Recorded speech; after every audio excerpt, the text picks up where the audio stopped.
अस्सलामुअलैकुम स्टूडेंट्स, आज हम करने जा रहे हैं इडियम्स एंड फ्रेजेस। एक रिक्वेस्ट आई थी इडियम्स एंड फ्रेजेस बताने की। दरअसल कुछ मसरूफियत की वजह से मैं काफ़ी दिनों से वीडियो नहीं बना पा रही थी और काफ़ी पहले से आई हुई रिक्वेस्ट भी पूरी नहीं हो पाई। तो खैर मुझे याद है जो दूसरी रिक्वेस्ट भी आएंगी वो इंशाल्लाह पूरी हो जाएंगी। अब देखिए, सबसे पहले तो मैं ये बता देती हूँ कि ये जो आपके पास इडियम्स एंड फ्रेजेस आते हैं 10 इयर्स में, जो मैंने रीसेंट ईयर्स में देखे हैं, तो वो काफ़ी इजी होते हैं। यानी जो आप आम ज़बान में इस्तेमाल करते हैं वही वो आपको 10 इयर्स में दिए हुए हैं। इसके अलावा जब आप क्वेश्चन अटैम्प्ट करते हो, तो यानी जब आप एग्ज़ाम में होते हो, तो यहाँ पर मैंने आपको आपकी आसानी के लिए मीनिंग्स दे रखी है, लेकिन आप वहाँ पे मीनिंग्स ना लिख के बैठ जाइएगा। आपसे सेंटेंस लिखिएगा और सेंटेंस भी अगर आप मेरा गौर करें तो जो इडियम या फ्रेज़ सेंटेंस में मैंने यूज़ किया है, मैंने उसे रेड लाइन यानी रेड कलर से और अंडरलाइन किया है। आप हरगिज़ रेड तो यूज़ ना कीजिएगा, लेकिन आप ये ज़रूर कीजिएगा कि जो इडियम या फ्रेज़ आपको सेंटेंस में मेंशन करना हो उसे बोल्ड कीजिएगा या अंडरलाइन कीजिएगा, ताकि आपकी वो चीज़ नुमाया हो और एग्जामिनर को बात पसंद आएगी कि आपने सेंटेंस को ज़्यादा गोल मोल घुमाया नहीं है, बल्कि एग्जैक्ट पॉइंट टू पॉइंट बात की है। और इसके अलावा आपने जो उसने कहा था, उससे पूछा था, वो आपने वर्ड टू वर्ड बता दिया। ठीक है, तो ये इस चीज़ का ख्याल रखिएगा। प्रेजेंटेशन बहुत इम्पॉर्टेंट होती है, इसी से आपके नंबर बनते हैं। तो चले खैर, टेक प्लेस, हैपन यानी कोई वाक़या या कोई बात रोनमा होना। The visit of president will take place during the first week of May. Take over, assume the control of something. I did not let him take over the car until I had cashed his check. अब यहाँ पे जो take place था, मैंने बताया वाक़या रोनुमा होना। Take over यानी कि किसी चीज़ को अंडर कंट्रोल रखना। लेट डाउन, डिसअपॉइंट समवन, यानी हम जो कहते हैं ना आम ज़बान में नीचे दिखा देना, तो ये लेट डाउन ही होता है। The company now has large number of workers who feel badly let down.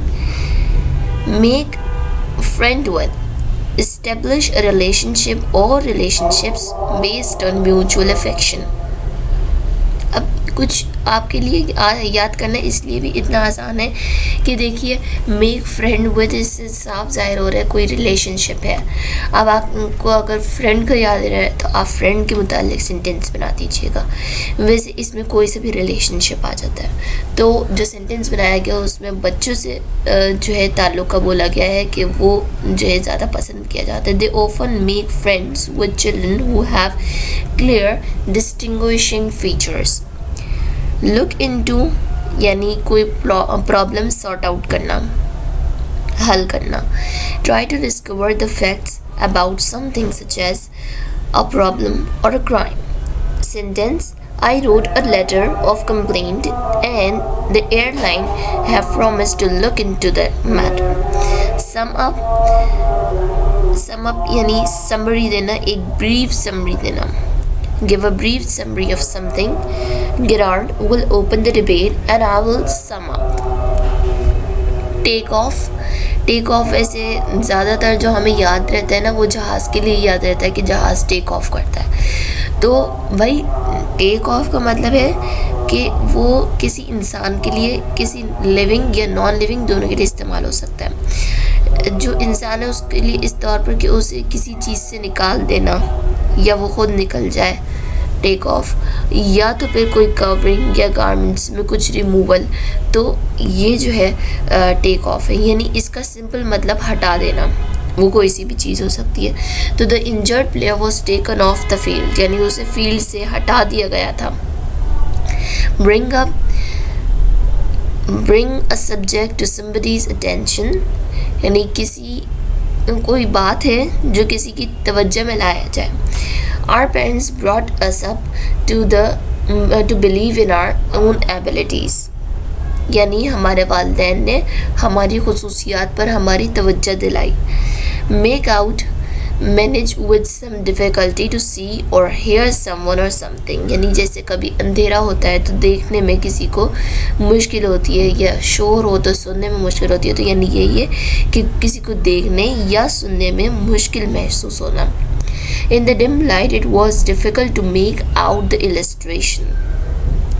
Get along, manage to live or survive. Don't worry, we'll get along without you. हम आपके बगैर रहना सीख लेंगे. Call off, cancel an event or agreement. They held a ballot on whether to call off industrial action. ये call off भी बहुत इस्तेमाल होता है. Break down, suddenly cease to function. किसी मशीन या मोटर व्हीकल के मुतालिक जब बात होगी तो मीनिंग होगी इसकी कि यानी फंक्शन करने से रुक जाए. कोई मशीन है वो अपना काम करना छोड़ दे. हिज वैन ब्रोक डाउन, यानी उसने काम करना छोड़ दिया. फिल आउट, सिंपल सा याद रखें, कोई चीज़, कोई डॉक्यूमेंट्री भरना, कोई डॉक्यूमेंट भरना. जैसे आपका कोई फॉर्म है आप वो भरें, आपका किसी भी किस्म का कोई ऑफिशियल डॉक्यूमेंट है आप वो भरें. So that this is all fill out, ठीक है ना. Add information to complete an official form or document. To sign up, fill out their online application. Give in, बहुत सिंपल, गिव अप, हिम्मत हार देना. I was determined not to give in to the temptation.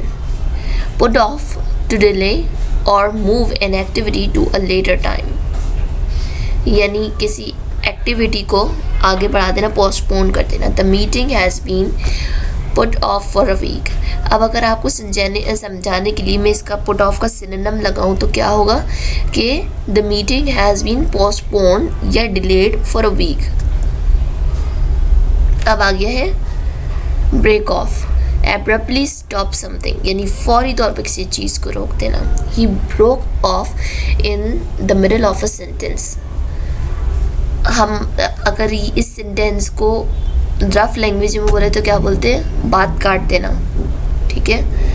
Look into try to discover the facts about something such as a problem और a crime.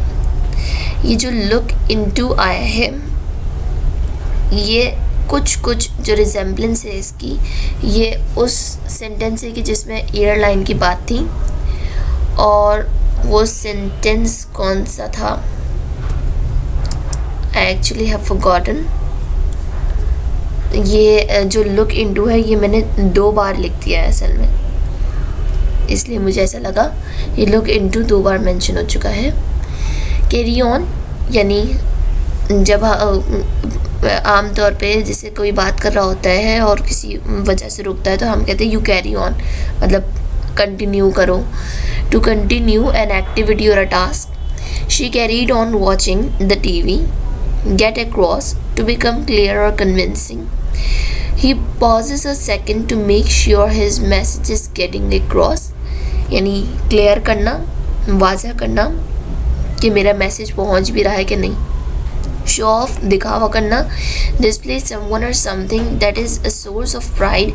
सारा is a bit of show off. Is he not, is he कर दिया, she है ये दरअसल. Is she not. Split up, an ending of a relationship और partnership. A separation. Clear है. they were split up into groups to close the enemy. अपने दुश्मन को करीब लाने के लिए ये 2 हिस्सों में बट गए, यानी ग्रुप तकसीम हो गया. Once in the blue moon, do something very rarely, यानी कभी कभार कोई काम करना. So that's once in the blue moon, बहुत रेयर केस हो. The company put on a good performance only once in a blue moon.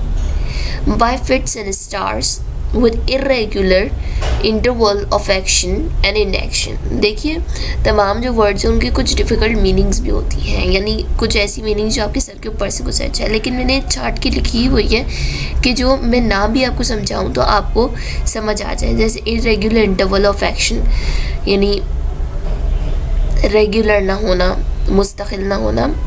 The radio works by fits and starts, यानी कोई रेगुलर इंटरवल से काम नहीं करता है, कोई मुस्तकिली तौर पे काम नहीं करता है, बस कभी अच्छा काम फिर कभी परफॉर्मेंस कम हो जाती है, इस तरह से. In short to sum up की मीनिंग मैं आपको पहले बता चुकी हूँ, give a brief summary. In short मुख्तसरन, ठीक है. In short they want the best. Black and white, अच्छा अब ये ब्लैक एंड वाइट जो होते हैं ये डॉक्यूमेंट्स भी होते हैं ब्लैक एंड वाइट. ये ब्लैक एंड वाइट दरअसल जो मैंने मीनिंग लिखी है एक फ़िल्म की लिखी है, यानी कुछ जो पुराने ज़माने की फ़िल्म थी उनको क्या कहते हैं कि वो ब्लैक एंड वाइट फ़िल्म आती थी, ठीक है. तो सेंटेंसेस आप अपनी मर्ज़ी से बनाइएगा. बस मैंने एग्जाम्पल के तौर पे आपको सेंटेंसेस दिए हैं कि ताकि आप इन फ्रेजेस और इन इडियम्स का सही इस्तेमाल करें. तो मीनिंग देख लीजिए. In black white shades of grey and the colour. This is good to have the agreement in black and white. अब इधर देखिए जो मैंने मीनिंग लिखी है वो मैंने एक फ़िल्म की लिखी है, यानी फ़िल्म की मैंने देख के लिखी थी, लेकिन दरअसल तो ये कहीं भी फिट हो सकती है, जैसे डॉक्यूमेंट के लिए भी हो सकती है, एग्रीमेंट के लिए भी.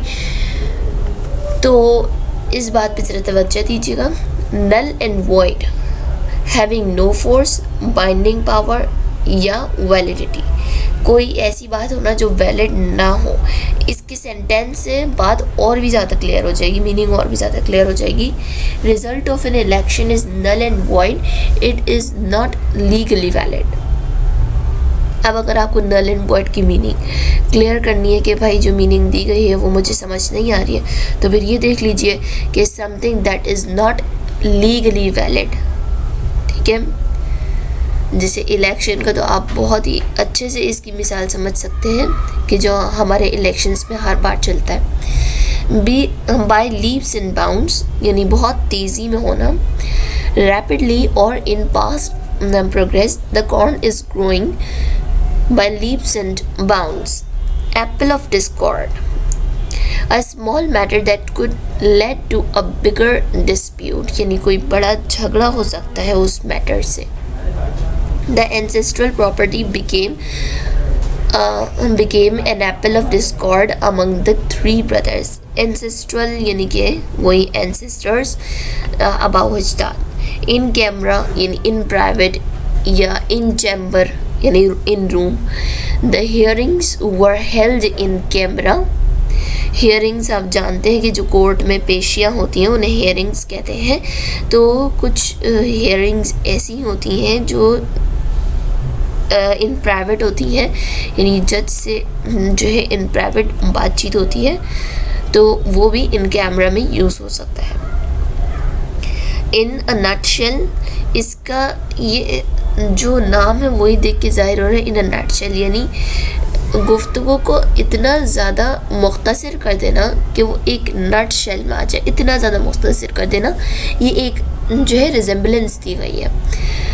To make a long story short, I won't tell you this the whole story but in a nut shell.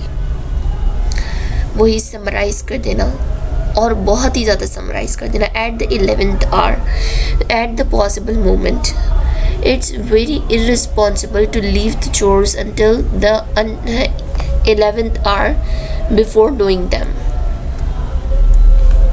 Second last, a far cry, meaning a long distance. इसकी देखिए फार क्राई की भी मुख्तलिफ मीनिंग्स होती है, लेकिन मैंने वो लिखी जो आपको याद रहे. ज़्यादा मीनिंग्स दे देती तो आपके लिए मुश्किल होती कि कौन सा याद रखता है और कौन से सेंटेंस बनाते. तो मैंने चार्ट की वही रखी जो आपके लिए ईजी हो. अ लॉन्ग डिस्टेंस, और ये आई थिंक आपने पहले भी पढ़ा हो. My house is a far cry from aunt's house, यानी मेरा घर मेरी आंटी के घर से बहुत दूर है. Break the ice to make people who have not met before feel more relaxed with each other. यानी जो पहली बार लोग मिल रहे हों उनको एक दूसरे के साथ रिलैक्स फील कराना का मतलब होता है break the ice. Someone suggested that we play a party game to break the ice. अब यहाँ पर हमारे idioms and phrases फिनिश हो चुके हैं. अब जो नेक्स्ट रिक्वेस्ट आई थी मेरे पास तो मैं उस पर गौर करूँगी और उस पर वीडियो बनाने की कोशिश करूँगी. थोड़ी सी डिले हो जाती है मसरूफियत की वजह से, लेकिन ज़ाहिर है मेरे पास रिकॉर्ड होता है कि आप लोग क्या चीज़ चाह रहे हैं और फिर मैं वही उसी के मुतालिक वीडियो बनाती हूँ. तो अगर आपकी कोई रिक्वेस्ट हो तो आप बता सकते हैं. और इसके अलावा मेरे चैनल को सब्सक्राइब कीजिए, वीडियोस को लाइक कीजिए. आपको ये वाली वीडियो कैसी लगी या इसमें कोई कमी लगी कि यार ये भी ऐड हो जाना चाहिए था तो आप वो भी बताइए. चलिए, अल्लाह हाफ़िज़.